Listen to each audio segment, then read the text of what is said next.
Hello to all, विज्ञान express में आप लोगों का बहुत बहुत स्वागत। और हम फिर हाजिर हैं एक नए वीडियो के साथ में।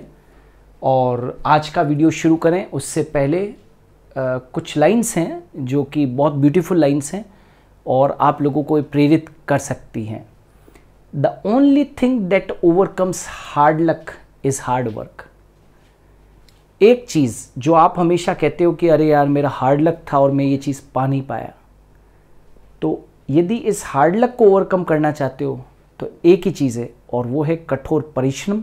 हार्ड वर्क कीजिए, आपका हार्ड लक भी बेटर लक में बदल जाएगा। और इन्हीं पंक्तियों के साथ में मेरा आज का वीडियो बेस्ड है सगर्भता को रोकने के उपाय, यानी कि गर्भ को रोकने के उपाय, मेथड्स टू प्रिवेंट प्रेगनेंसी।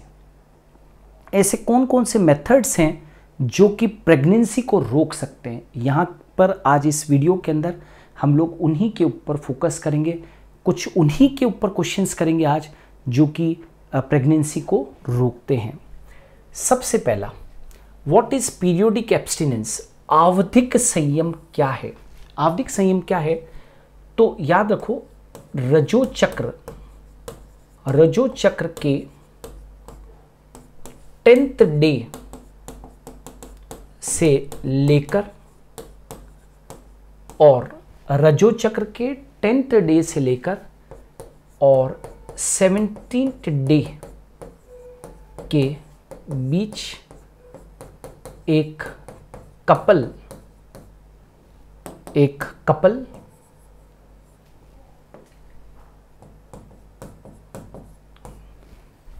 संभोग को, यानी कि कोइटस को अवॉइड करता है, क्योंकि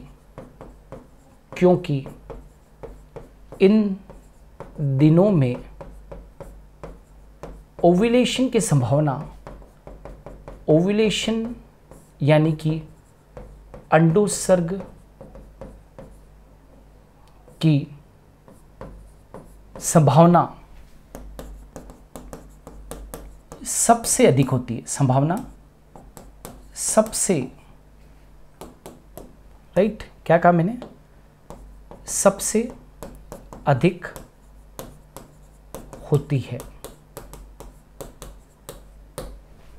ऑलराइट, तो रजो चक्र के यानी कि मेंस्ट्रुअल साइकिल के 10वें दिन से लेकर और 7वें दिन के बीच जो एक युगल होता है, एक कपल होता है, वो संभोग यानी कि कोइटस या सेक्स की क्रिया को अवॉइड करता है। क्यों? क्योंकि इन्हीं दिनों के अंदर, आप मेंस्ट्रुअल साइकिल आपने पढ़ी हो तो आप जानते हो, इन्हीं दिनों में अंडोत्सर्ग होने की संभावना अधिक होती है एवं निषेचन की प्रबल संभावना बन जाती है। निषेचन की प्रबल संभावना होती है, निषेचन की प्रबल संभावना होती है। तो क्या होता है कि इस ड्यूरेशन के अंदर वो जो जोड़ा है, कपल है, वो इन 10th डे से लेकर और 7वें दिन के बीच में कोइटस को अवॉइड करता है। तो इसको बोलते हैं आवधिक संयम, एक अवधि का संयम, पीरियोडिक एब्स्टिनेंस। ठीक है, और ये जो आवधिक संयम है, यह एक नेचुरल यानी कि प्राकृतिक बर्थ कंट्रोल मेथड है। बर्थ कंट्रोल मेथड है। ये क्या है भाई? एक बर्थ कंट्रोल मेथड है। ऑलराइट, तो इससे कुछ हद तक बर्थ कंट्रोल को किया जा सकता है, लेकिन ये पूरी तरीके से ऐसा नहीं है कि ऑथेंटिक मेथड है। यदि इस ड्यूरेशन के अंदर थोड़ा सा भी गलती हुई, राइट, या काउंटिंग के अंदर थोड़ी सी भी गलती हुई, तो एक फीमेल प्रेग्नेंट हो सकती है ना, वो सगर्भता को धारण कर सकती है। इसलिए ये ट्रस्टेड मेथड नहीं है। ये प्राकृतिक विधियाँ जो होती है वो ट्रस्टेड मेथड्स नहीं है, ये याद रखना। ये ट्रस्ट मेथड, इन प्राकृतिक विधियों के ऊपर क्या नहीं किया जा सकता? ट्रस्ट नहीं किया जा सकता। अब आ जाते हैं विड्रॉल और कोइटस इंटरप्टस, बाह्य स्खलन अथवा अंतरित मैथुन। ये क्या है, यह भी प्राकृतिक क्या है, बर्थ कंट्रोल मेथड है, बर्थ कंट्रोल मेथड है। ये भी एक बर्थ कंट्रोल मेथड है। इस मेथड द्वारा नर स्खलन के पूर्व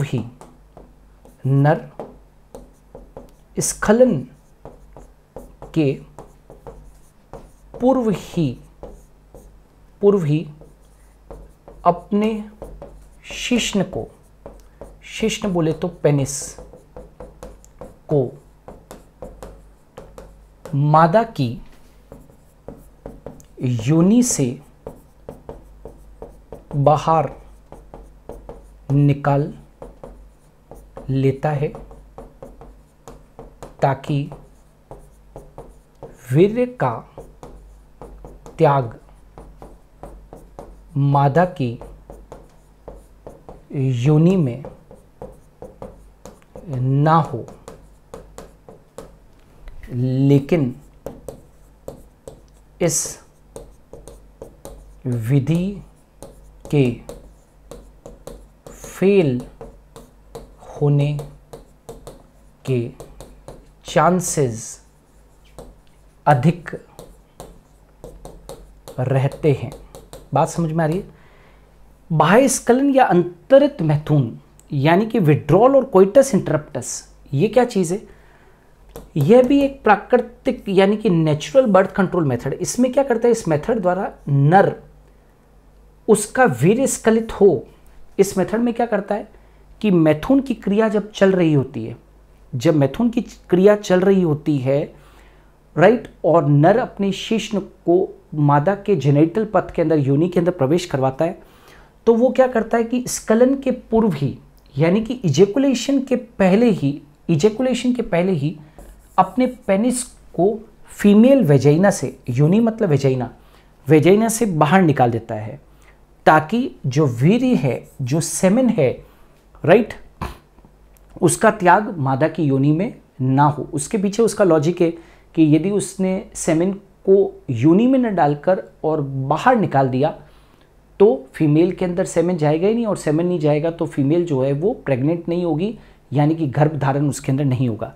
लेकिन इस विधि के अंदर अधिकांशतः ये देखा गया है कि इस विधि के अंदर फेल होने के चांसेस सबसे अधिक है, क्योंकि नर में लैंगिक उत्तेजना के वक्त में, यानी कि मेल के अंदर सेक्सुअल एक्साइटमेंट के वक्त में हो सकता है कि वो बाहर निकाले, राइट, अपनी शिश्न को मादा की योनि से, उससे पहले ही उसके अंदर क्या हो जाए, स्खलन हो जाए, और वीर्य जो है वो ना चाहते हुए भी योनि के अंदर एंटर कर जाए, और अंदर चला गया तो वो स्पर्म गति करके और फिर फैलोपियन ट्यूब के अंदर पहुंच जाएंगे और फीमेल गर्भवती हो सकती है।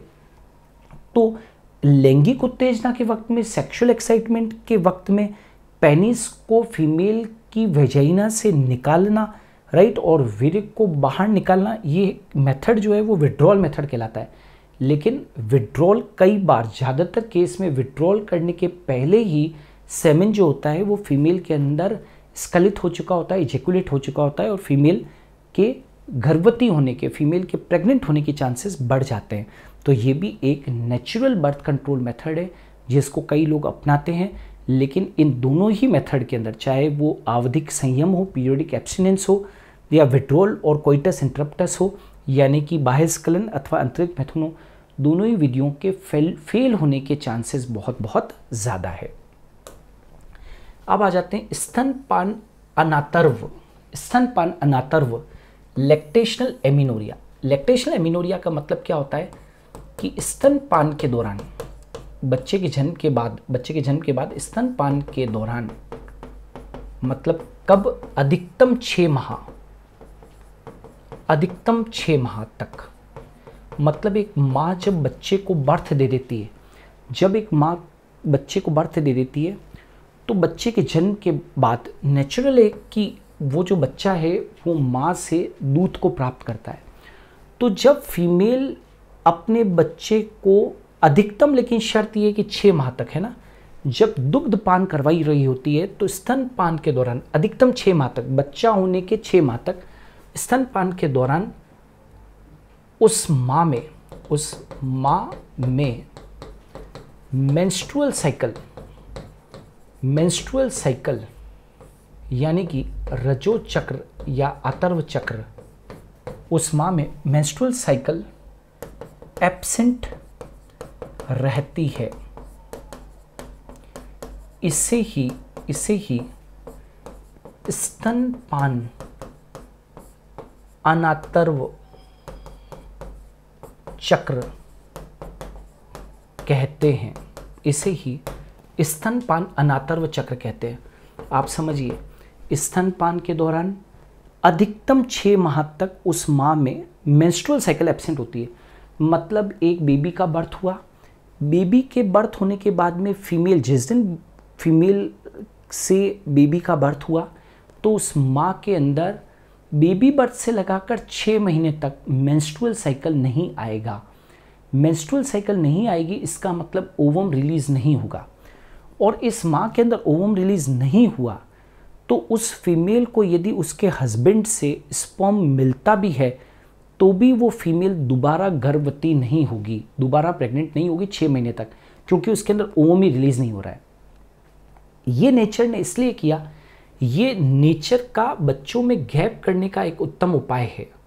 ठीक है ना, ये बच्चों में गैप करने का एक उत्तम उपाय है। कम से कम भी एक बच्चे और दूसरे बच्चे के अंदर, ध्यान से सुनना मैंने क्या कहा, कम से कम भी एक बच्चे और दूसरे बच्चे के अंदर 15 माह का मिनिमम गैप होता ही होता है। कैसे? 9 महीने का तो गर्भकाल, ठीक है, 9 महीने का तो गर्भकाल और 6 महीने का ये लैक्टेशनल एमिनोरिया वाला पीरियड, यानी कि स्तनपान अनातर्व, जिसमें कि फीमेल के अंदर मेंस्ट्रुअल साइकिल नहीं होती है। मेंस्ट्रुअल साइकिल नहीं होगी तो ओवम भी रिलीज नहीं होगा। तो कम से कम भी एक बच्चे और दूसरे बच्चे के अंदर 15 माह का गैप होता है। तो उससे ये फ़ायदा होता है कि एक बच्चे की परवरिश ठीक ठाक ढंग से हो जाती है। सोचो ज़रा, यदि फीमेल के अंदर ये स्तनपान अनातर्व ना होता और फीमेल एक बच्चे को बर्थ देती और बर्थ देते ही यदि उसके अंदर मेंस्ट्रुअल साइकिल चालू हो जाता तो उसके अंदर ओवम रिलीज हो जाता।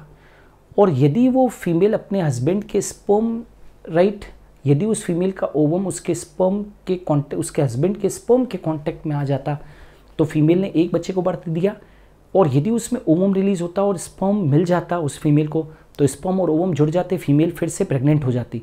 तो पहला वाला जो बच्चा है उसको तो पोषण मिल नहीं पाता, राइट, और वो माँ जो है उसकी प्रॉपर देखभाल भी नहीं कर पाती। इसलिए प्रकृति ने अपनी तरफ से ही 6 महीने का एडिशनल गैप डाल दिया। 9 महीने तो पूरा बच्चे को डेवलप होने में लगते हैं और 6 महीने का गैप डाल दिया, तो कम से कम भी 15 माह का गैप डल गया कि नहीं डल गया। तो इसको बोलते हैं लैक्टेशनल एमिनोरिया। ठीक है। नाउ विच बैरियर मेथड, कौन से शुक्राणु व अंडाणु के संयोजन को रोकने के लिए कौन सी रोध विधियां काम में आती है? Which barrier methods are used to stop, right, क्या कहा मैंने, which barrier methods are used to stop fusion of, क्या कहेंगे हम, स्टॉप फ्यूजन ऑफ, याद रखना, stop fusion of sperm and ovum, right,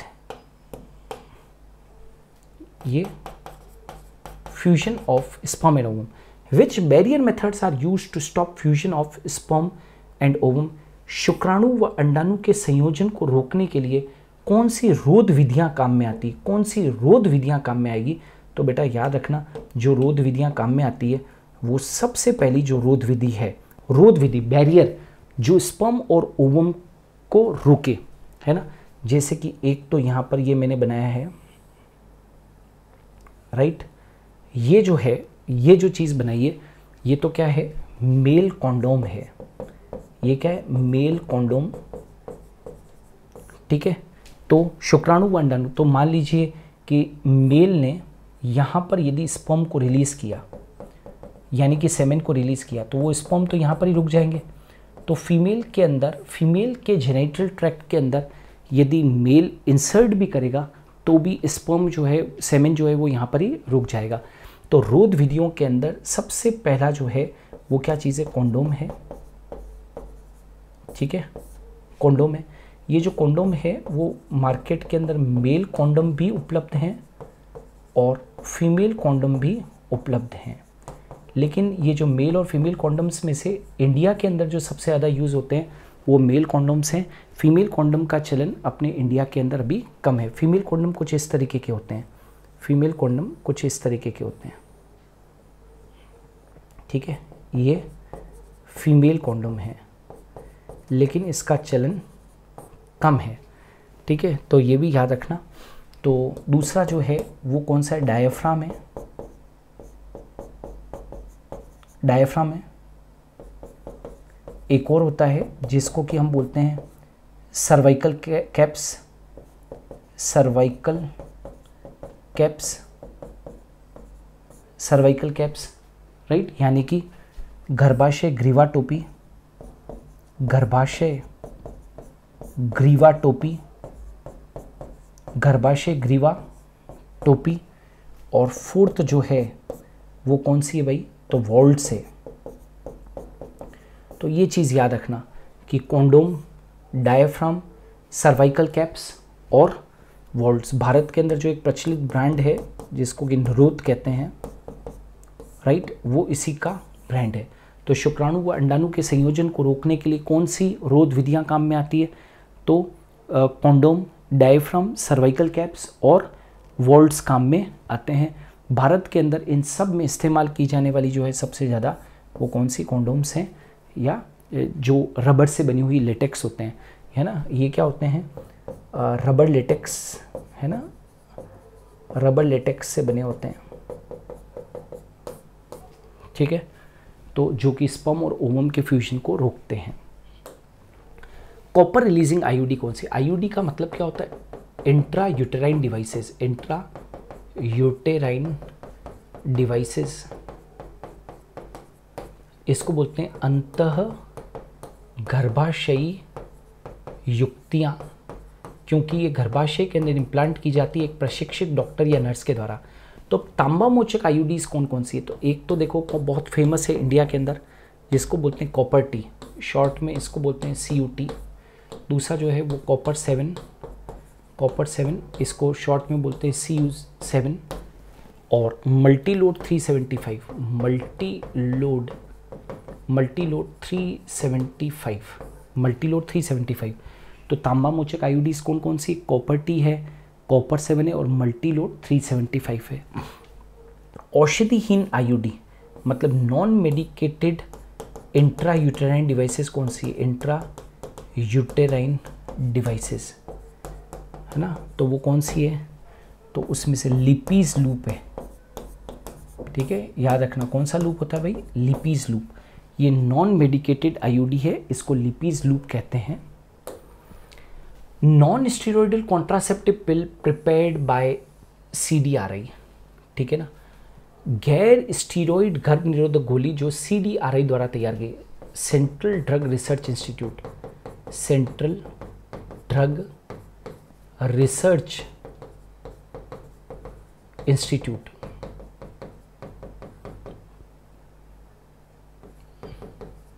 ठीक है, ये कहां पर है भाई, लखनऊ के अंदर है, सेंट्रल ड्रग रिसर्च इंस्टीट्यूट। इस सेंट्रल ड्रग रिसर्च इंस्टीट्यूट ने, आप ये तो जानते हो पिल्स किसके लिए ली जाती है, बच्चों के अंदर जो माताएं बच्चों के अंदर गैप चाहती है और बच्चा नहीं चाहती है वो पिल्स लेती है, ठीक है। तो पिल्स जो होती है मुंह के द्वारा लेने वाली गोलियां हैं, लेकिन कई सारी पिल्स जो होती है वो स्टीरॉयडल होती है ना, प्रोजेस्ट्रोजन या प्रोजेस्ट्रोजन एस्ट्रोजन कॉम्बिनेशन की बनी होती है और इसके साइड इफ़ेक्ट्स होते हैं। लेकिन CDRI central drug research institute ने, राइट, सप्ताह में एक बार ली जाने वाली गोली, है ना, साप्ताहिक गोली निकाली, साप्ताहिक, इसको रोज़ लेने की भी जरूरत नहीं है। वो होता है ना कि दूसरी पिल्स को तो 21 दिन तक लेना पड़ता है, तो साप्ताहिक पिल है ये, राइट। और भारत के अंदर बहुत ज़्यादा यूज़ होने वाली ये गोलियां हैं, राइट, जिसको कि फीमेल सबसे ज़्यादा क्या करती है, स्वीकार करती है, राइट। और वो क्या है, अब नॉन स्टेरॉयडल प्रिपरेशन वाली जो साप्ताहिक गोली जो है, जो गर्भ धारण को रोकती है, राइट, ओव्यूलेशन को फीमेल के अंदर, राइट, अवॉइड करती है, उस गोली का जो नाम है वो है सहेली, राइट। ये सेंट्रल ड्रग रिसर्च इंस्टीट्यूट ने प्रिपेयर की थी एग्ज़ाम्स के अंदर पूछते हैं, बहुत इंपॉर्टेंट है। ठीक है, अब आ जाते हैं emergency contraceptive should be taken within how many hours of coitus to avoid possible pregnancy. आपातकालीन गर्भ निरोधक गोलियों को संभावित गर्भधारण रोकने के लिए कितने समय के भीतर लेना चाहिए? तो पहले तो आंसर बताते हैं कि 72 आवर्स के बीच में, विद इन 72 आवर्स। मान लीजिए कि जैसे कि रेप होने के केस में, राइट, या कैजुअल या फिर कैजुअल अनप्रोटेक्टेड सेक्स, कैजुअल है ना, कैजुअल बिना कोई उपाय लिए हुए सेक्स करना, कैजुअल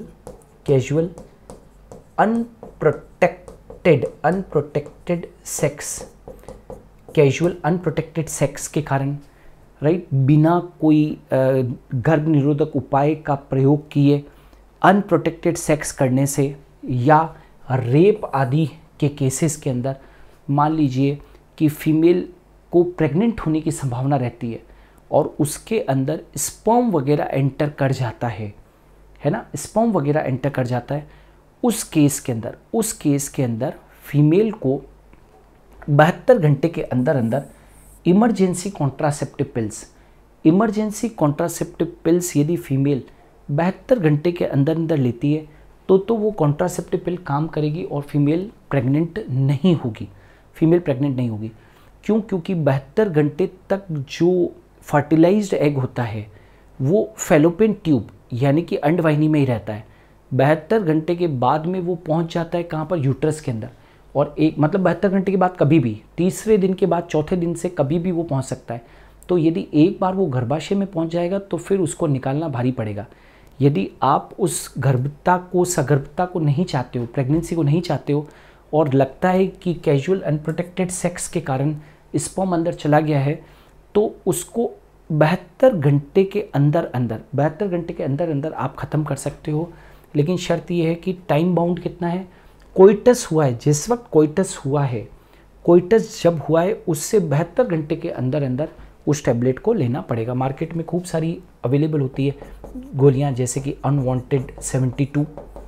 ठीक है, तो ये इसका मतलब ही क्या है कि ये उस संभावित गर्भ निरोधक गोली है जो कि संभावित गर्भधारण को रोकने की कैपेबिलिटी रखती है। ठीक है, तो याद रखना 72 घंटे। What is vasectomy and tubectomy? शुक्रवाहक उच्छेदन और नलिका उच्छेदन क्या है? तो सबसे पहले अपने लेते हैं शुक्रवाहक उच्छेदन, यहाँ पर लिखते हैं, यानी कि वेसेक्टोमी, और यहाँ पर अपने लिखते हैं नलिका उच्छेदन। ठीक है, मतलब कि ट्यूबेक्टोमी। यहाँ पर तो क्या करते हैं, ये किस में की जाती है? मेल के अंदर, और ये किस में की जाती है? फीमेल के अंदर, है ना। ये एक फैमिली प्लानिंग का हिस्सा है। इसको आप मादा नसबंदी भी कहते हो इंडिया के अंदर, मादा नसबंदी, और इसको बोलते हैं नर नसबंदी। ठीक है, याद रखना। शुक्रवाहक उच्छेदन में क्या होता है? वास डिफरेंस यानी कि शुक्रवाहिनी को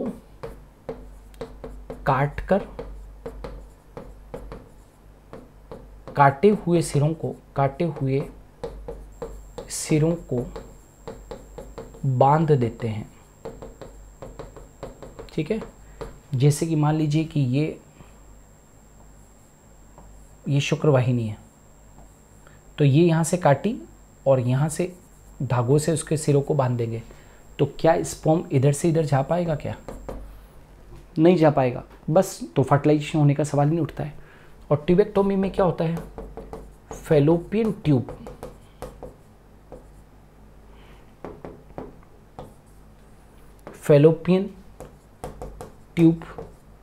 यानी कि अंडवाहिनी को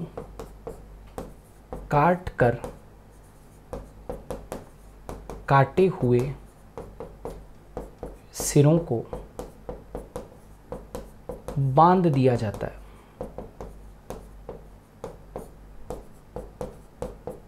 बांध दिया जाता है। फैलोपियन ट्यूब को काटे हुए सिरों को बांध दिया जाता है। मतलब आप समझ रहे हो, जैसे ये फैलोपियन ट्यूब है, ये फैलोपियन ट्यूब है, तो इस फैलोपियन ट्यूब को यहाँ से काटेंगे और काट कर बांध देंगे एंड्स को, बस। तो ये जो है वो ट्यूबेक्टोमी कहलाएगी। तो ओवम पास ही नहीं होगा, ओवम पास ही नहीं होगा तो फर्टिलाइज होने का सवाल ही नहीं उठता है, ठीक है। एमटीपी का मतलब क्या होता है? Medical termination of pregnancy. Medical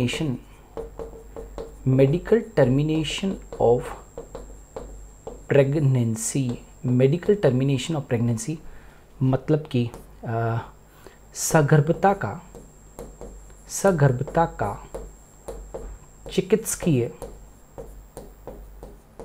चिकित्सकीय निवारण, इसको एमटीपी कहते हैं। तो MTP is treated safe up to, तो उसको कहते हैं, आंसर होता है 12 सप्ताह तक। जब भ्रूण 12 सप्ताह का होता है तब तक, 12 सप्ताह तक, 12 सप्ताह मतलब 3 माह तक, 3 माह, या आप यूँ भी कह सकते हो फर्स्ट ट्राइमेस्टर कहते हैं उसको। पूरी की पूरी प्रेगनेंसी को 3 टुकड़ों में बांटा गया है, first trimester, second trimester, third trimester, 3 महीने 3 महीने 3 महीने।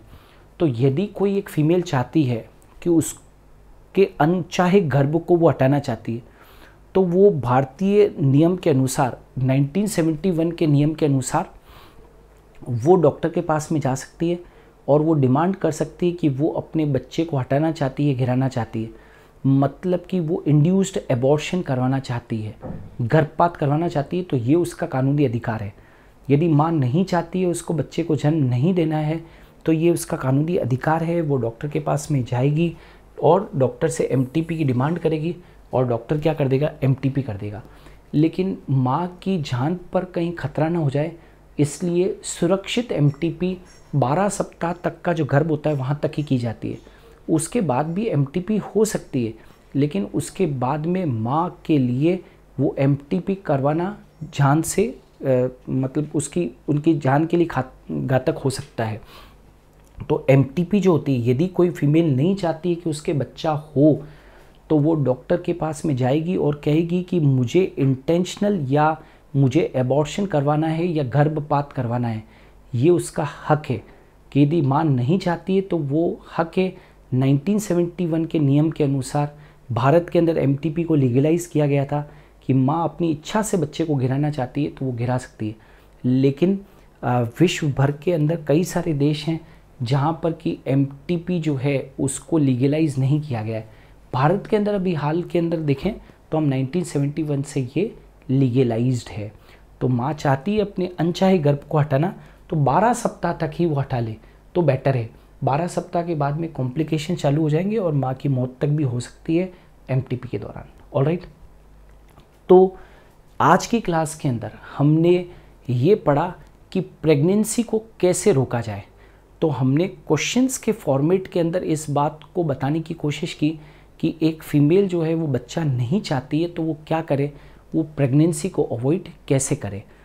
बहुत इम्पॉर्टेंट है, एग्ज़ाम के अंदर यहाँ से प्रश्न पूछा जाता है, इसके ऊपर ज़रूर करें। और हम लोग दोस्तों आप लोगों के लिए रोज़ वीडियो लेकर आते हैं, है ना। लेकिन आप लोग जो है वो मैंने कहा था कि मैं आपको हक से कह सकता हूँ कि हर एक बच्चा एक को शेयर करे। मैं जिस मिशन के साथ में निकला हूँ उस मिशन को पूरा आप लोगों को करना है कि आपको हर एक बच्चे को अपने अपने ग्रुप के अंदर इन वीडियोस को शेयर करें, राइट, ताकि ज़्यादा से ज़्यादा बच्चों तक इसका लाभ पहुँच सके। मेरा बस एक ही है कि बच्चों के पास में लाभ पहुँचना चाहिए और इसीलिए हम लोग यूट्यूब के ऊपर आपके लिए मिशन कंपटीशन, राइट, और विज्ञान एक्सप्रेस वगैरह हम लोग टोटली फ्री सीरीज़ आप लोगों के लिए लेकर आए हैं।